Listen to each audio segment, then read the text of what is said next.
to be better about M&Ms. I'm a chewer. I need to learn how to be a sucker so that I don't eat so many. Today, Genuine Fraud by Lockhart. If you know her, it's because of We Were Liars. I didn't actually like We Were Liars. I thought it was boring. It wasn't the suspense I was looking for. Now, Genuine Fraud is about a girl who pretends to be somebody else.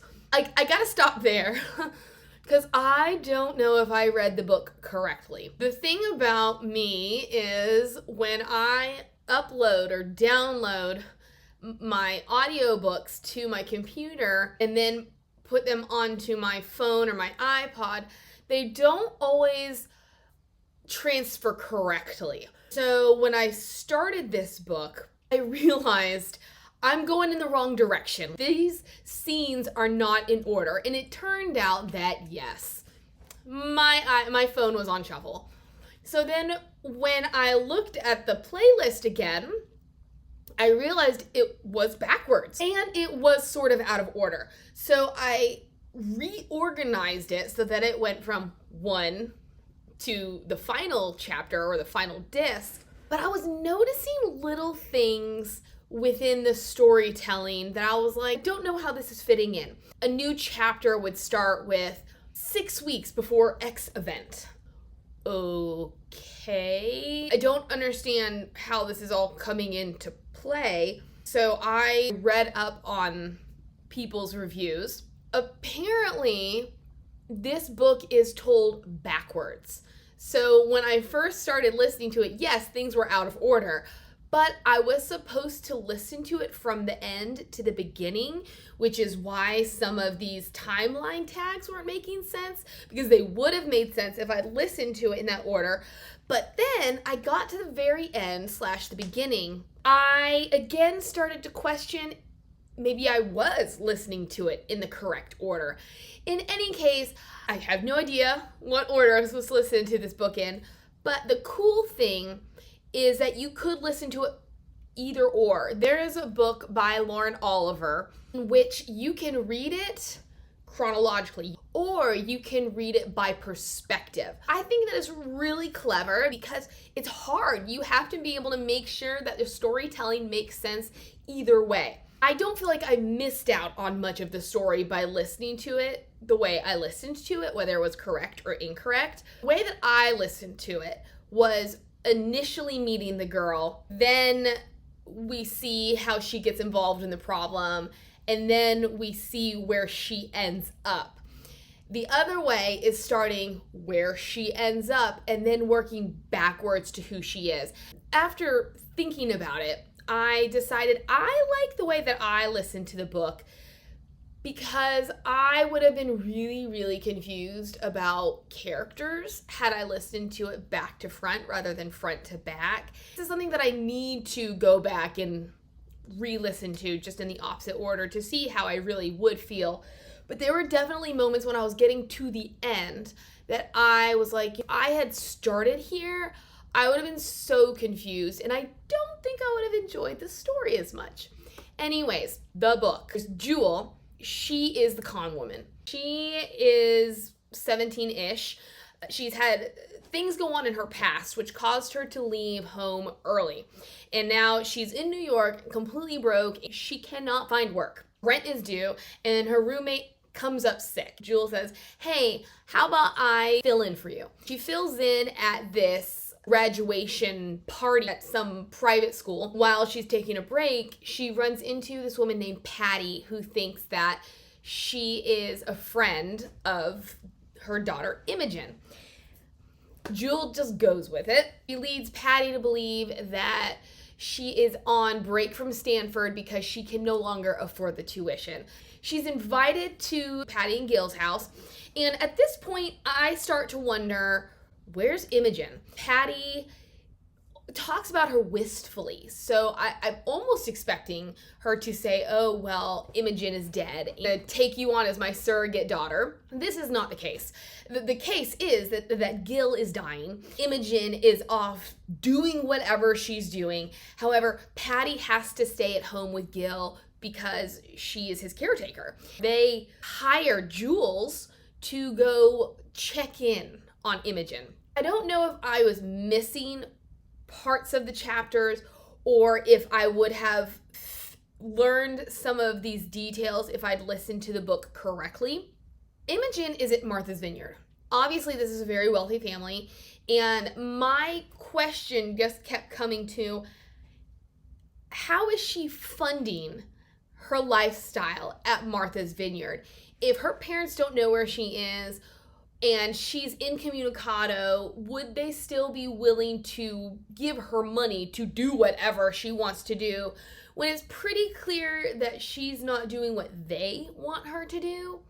In any case, she's got a trust fund, so she's funding her own adventures. Jule, upon arriving at Martha's Vineyard, meets this guy named Paolo. He lies to her about who he is only because his dad is having some financial issues. She lies to him about who she is. She introduces herself as Imogen, which, if you listen back to front, either way, honestly, it causes issues and it ramps up the tension. She tells him that she's Imogen, and he's like, oh, I know you. And he's like, you do? And I knew you were in Martha's Vineyard. I just wasn't expecting to see you. And she's like, you did? And obviously for us, we're like, if you know her, then you know that's not her. And it turns out he knows her vicariously. Their parents know each other, so he knows of her. So this is why he readily accepts Jules as being Imogen. They share this kiss. They go on their merry way. She stumbles across Imogen and Imogen's boyfriend, Forrest. She approaches them. Again, this is when I'm wondering if I'm missing portions of the book. Actually, no, I think I fell asleep at this part. Sorry, guys, it happens. She is invited to stay at Imogen's Martha Vineyard house, ingratiates herself into their lives. Then we come to a point where she stumbles across the two getting it on. It's a really awkward moment. If I had been Imogen or Forrest, I would have been like, why is Jules watching us standing there? Because it's not like Jules just got caught by surprise and was like, what do I do? And then they caught her. No, she just stands there at the door watching. There's another scene where Imogen just kind of brushes it off, laughs it off with a joke, gives an anecdote of when she had walked in on her roommates some years earlier, and then what those roommates had done was just say, hey, it happens, let's get over it, and how she had been waiting to be able to use that same rationale or excuse. It's weird, but now we're kind of getting into some of the psychological thrillerness, and that is something I quite enjoyed. I wished it had continued, and this is when I wonder if I'd listened to it properly, if I would have gotten a bigger sense of the psychological thrillerness. We don't really know who Jules is, what kind of person she is. All we know is that she's had a traumatic past, and she's willing to lie. Also, along this Martha's Vineyard trip, I'm like, if Patty and Gil paid you to find their daughter and give them updates on their daughter, why aren't you doing it? Since you're not doing it, why are they not calling you, bombarding you, being like, we paid you to do this, and you're not following through with your end of the deal? There's this character named Scott who is known as the cleaner, and this was kind of my first realization that I wasn't reading the book right. We come across him and Imogen arguing over something because he wants money from her because he has gambling debts and she refuses to do it. In the next scene, it starts with, oh, Scott has died. Basically, it was introducing Scott, who we've already been introduced to because we already got that little scene. And I was like, so many weeks before Scott's death? What happened? Like, excuse me? We learn that he has died because he doesn't show up for work. And eventually Forrest is like, where's the cleaner? Imogen, who had actually been sleeping with Scott, she'd been cheating on Forrest and lying to everybody about what she's been doing. She reacts strongly, only for Forrest to Google him and learn that he had hanged himself. At this point, there's not a whole lot of fishy stuff going on. However, In retrospect, I'm like, was one of the girls involved? In any case, Forrest and Imogen are having issues. Imogen takes Jules and is like, let's go to Puerto Rico. It's a little surprising because Imogen had caught Jules in her room trying on her clothes, going through things, thinking, oh, this is the end. But then she just is like, you're poor, aren't you? And so then when Jules is like, yes, I'm poor, all is forgiven. Still, they go to Puerto Rico. Jules is like, oh, this is great. I get to see all these new things and do all this stuff. Only for Imogen to be pulling back. Jules is realizing that everybody in Imogen's life is important until they're not important. Imogen is paying attention to other people, is not wanting to go on excursions. The one thing that Jules gets her to do, which is to go to this island. They rent a boat and they're on their way. It's not the best time in the world, but on their way back, they get into an argument. I guess this is like the midway-ish point. It sort of depends on which way you're going, but this is the turning point of everything. Imogen goes off on Jules because she realizes something's wrong. Something's not quite adding up with what Jules says and does. Look, I never should have invited you to live at my place. I think you've been there long enough. I don't want anything more to do with you. And I'm leaving early. I'm going back to Forest. And Jules is like, excuse me? I have done everything that I can to make you happy, to do what you want, to be who I'm supposed to be. And she kills Imogen. She hits her upside the head with an oar and basically smashes her face in until Imogen dies. And then she lets her drown. She gets back to the hotel, is mistaken for Imogen. So I guess this is kind of that point where she's like, I could be Imogen. She inhabits Imogen's persona. She memorizes banking numbers, fixes it with the lawyer so that when Imogen is officially declared dead, Jules, is the inheritor of Imogen's fortune, does everything to make sure that Imogen can disappear and she can kind of pretend to be Imogen until she can then be Jules again. She breaks things off with Forrest and heads to San Francisco. When she's in San Francisco, she runs into this girl named Brooke, who was a friend of Imogen's, who she had met at Martha's Vineyard. She did not know that Brooke was going to be there. She knew that Brooke was from La Jolla, but La Jolla is hours from San Francisco. Happens to be that Brooke is visiting friends. It's like, have you heard from Imogen? And she's like, no. And she says, well, didn't you guys go to Puerto Rico together? And she's like, no. They end up hanging out. At some point, Brooke comes back to Jules's home and she had set everything up under Imogen's name. Of course, the landlord calls her Imogen in front of Brooke.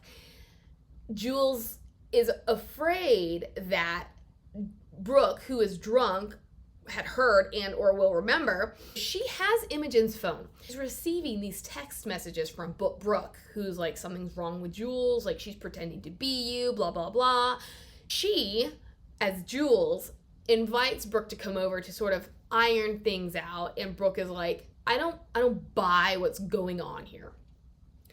Jules somehow talks her into going on a hike. Again, she's wasted, and I'm just like, why is she wasted? Except for the purpose of the book, what's going on with her that she needs to be so drunk? She's able to be convinced to go to this forest to go hike the trails, but Jules is going with the intent of killing her, which she does. Then she jet sets off to London. When she's in London, she is staying in Imogen's apartment, only to one day have Forrest show up at the door. He's like, what are you doing here? And she's like, what are you doing here? And then he says, where is Imogen? Jules makes something up. Forrest maybe buys it, maybe doesn't buy it. Obviously, he doesn't really trust her. But then I'm kind of getting things confused in my timeline because I'm going in the opposite direction. At this point, no, he doesn't trust her. But then the further you get to the end/beginning, he does trust her. So she's able to kind of stave him off. Then she runs into Paolo again. Actually, before she runs into Paolo, she fakes Imogen's death by saying that Imogen had left her a note in the bread box and had jumped into the Thames with her pockets weighted down with rocks. Ergo, she is dead, which is what causes Forrest his tailspin, and he's like, what's going on here? We need to find her, blah, blah, blah, blah, blah. But it kind of in an attempt to do something normal, they go to see this show, which is when Jules runs into Paolo. Like, oh my gosh, I just can't with this. Actually, before that, she had run into Paolo while in London, and they'd had this great day together, only for her to be forced to nip it in the bud. He thinks I'm Imogen. This is dangerous for me. I've got to shut him down. So when she runs into him again at the show, he's all like, happy to see you, blah, blah, blah. And he convinces her to go get a drink with him, which I am confused about. You're at the show with Forrest. I know she was trying to sneak out before Paolo could see her, but like, you're just leaving Forrest behind. And then the next thing you know, Forrest comes up to them at the cafe. Things get complicated because Paolo introduces himself as a friend of Imogen's, and now Jules is like, oh, great. This is gonna cause me a whole heap of trouble, because then Forrest is like, oh, so you've heard, so now we're in this place of everything's gonna hit the fan. She manages to get out of it really awkwardly. This is again when I wish that I'd read it correctly, because there would have been so much more suspense and questions for me. It was fine the way I read it, but I would love for have that to have been my first impression rather than this. Yeah, Forrest is like, I still think something's going on, but obviously as we're moving forward/backward in time, we are getting him warmer and warmer and warmer because he doesn't suspect her of anything yet. It's just all so confusing, which is great, but I'm having a hard time keeping track of everything in my brain. Forrest leaves. Jules gets a call from Patty, and Patty says, I'm in London. I have some news for you. First, we learn that Gil has died, which is why Patty is in London, because she hadn't been going anywhere because she had to be there with Gil every day. After he died, her friend was like, you need to go. You need to do kind of escape. First, she says, yes, Gil has passed. And second, Imogen made you her heir. So you get all of this money. All the money that Jules has already been using because she's been pretending to be Imogen. She takes the money. Oh no, I got my timeline completely messed up. Whatever the timeline of events is, she ends up in Vegas at some point. To this day, I still have no idea why we had to go to Vegas, except that it's where she stole identities and kind of put her ability to be other people and be a fraud to use. She ends up in Mexico. While she's there, she goes to the gym, runs into this woman. They arrange to do trivia.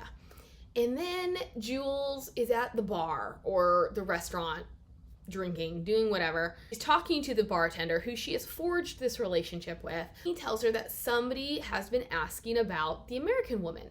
Jules, who has an affinity for accents, has been pretending to be British. Something registers in her half-drunk brain that, why did I come to mind if all intents and purposes I'm British? She's like, I'm not an idiot. She arranges with him to escape, gets into the trunk of his car.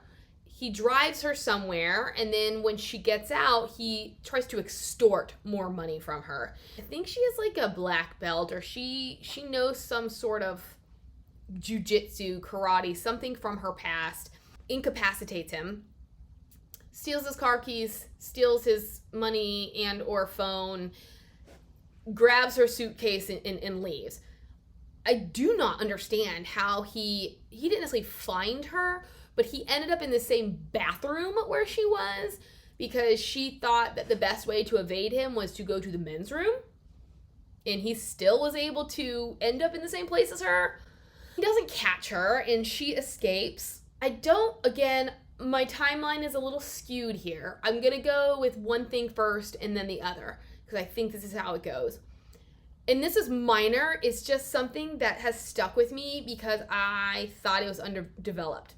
She ends up at another bar. Gets completely wasted, but she ends up talking to this dude down the bar and the woman with him. The woman realizes, you should probably stop drinking. You need to go home. I'm gonna help you get there. Jules tells her this hypothetical story of a girl from her hometown who had been assaulted. Then when Jules runs into the gentleman who had done the assault, takes him down, and she's afraid that she's actually killed him. Turns out she didn't kill him. He never tells anybody, at least he doesn't tell anybody the full story, but he was hurt enough that obviously people are like, something happened to you. He achieves success via poetry or something. He gets published. I guess we're assuming that maybe it was connected to what happened to him, and so she's like, why are good things happening to this guy? It's a little confusing, but it goes back to character development. Going backward, going frontward, whichever way you go. I don't understand Jules, because we get that tidbit, and then we also learn that she's an orphan, that her mother had died and then her dad died. She's hoisted off onto an aunt who could care less about her. This is why she leaves, is because she's like, I don't need to be here, so I'm just gonna go somewhere else. She is all about fitness and how she has learned the power of being a physically strong female and being underestimated because she is a female. We're getting these little things, and we also learn towards the end that she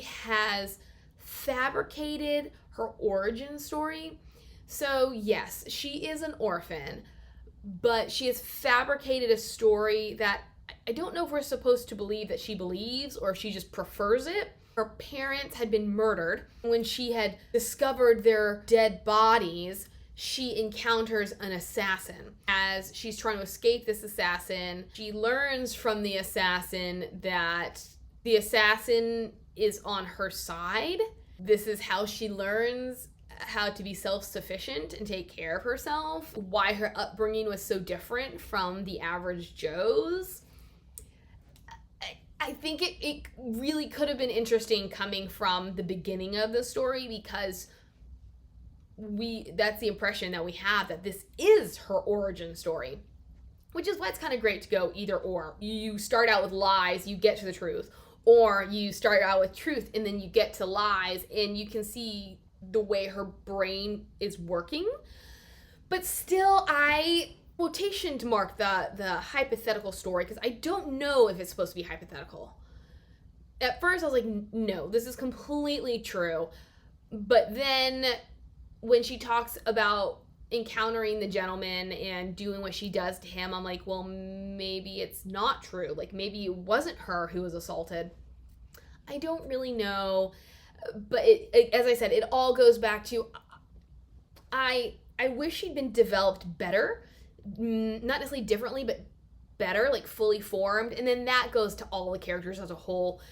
They're incredibly one-dimensional. But the other part of the timeline that I have completely skewed from is after she incapacitates the bartender who's trying to extort money from her, she finds herself again questioning that woman who she had met at the gym.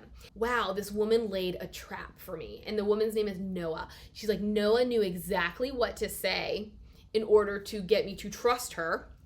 So who is she? All this subterfuge to end up at this crappy motel, only for her to open her door and Noah is there, which again makes me wonder, did I miss something? Was something not included in my uploads onto my computer? They have it out. They have a brawl. Again, Jules wins and she hides out. But what we learn from this is that Noah thinks that Jules / Imogen had faked her own death, but that she had killed Jules. Because essentially from the point that Imogen died, then Jules disappears too. It's about finding Imogen in order to prosecute her for Jules' death, when really Imogen is Jules. This is the end. She escapes. She realizes she's done it. She has alternative IDs, guises, and money. She can be whoever she wants to be because she has learned to do that. From a very early age, she has learned what it means to fit in anywhere. And her possibilities are endless. I think that's why I forgot what the end was, because it sort of just drops off, which again makes me wonder how I would have felt if I'd read this book the correct way. Genuine Fraud, in theory, was a good book. I liked how short it was. It was only a 6-hour read. So I was like, did I miss something? Why is this book almost over already? But it's almost like a palate cleanser where it is so short you don't have to worry about all the time you're going to spend on it. I liked the psychological thriller aspect. It could have been stronger. It's almost like because of the way it was written, Lockhart didn't carry it all the way through. Or maybe because I read it from back to front, we didn't see the evolution the same way. But I would have liked the evolution to have gone both ways. I liked that when I met Jules, I didn't understand her. I understood her desperation. And so even though I didn't like her life choices, they made sense. I liked seeing how she went from seemingly harmless in her relationship with Imogen to almost an obsession. And you get the impression that maybe there is a sexual aspect to how she feels about Imogen. For me, coming from my direction, I'm like, oh, so she likes Paolo. But then the more that we see her with Imogen, and the more, especially when we're in Puerto Rico, we're like, oh, well, maybe she likes Imogen. Or maybe it's just an obsession with Imogen. In any case, I liked to see that evolution of her mindset. I would have liked more from Imogen too, because she obviously was complex, but at the same time she was so one-dimensional. What would cause a girl like her to leave Vassar? And then, oh, so she's involved in an affair with the cleaner. Oh, well, maybe the story that she had told Jules about what had gone on with her and her ex-boyfriend Isaac at Vassar, maybe that wasn't entirely true either. Oh, okay, so now we're at Puerto Rico and we're realizing that she uses people. People serve a purpose until they don't. And now that's what we're getting with how she's feeling with Jules. So there was a lot to her, but then it never got backed up, probably because the book was so short that Lockhart did not have the time. So she would just kind of skip from one thing to another in order to get it all in there. So yeah, see you soon. Have a great day. Bye.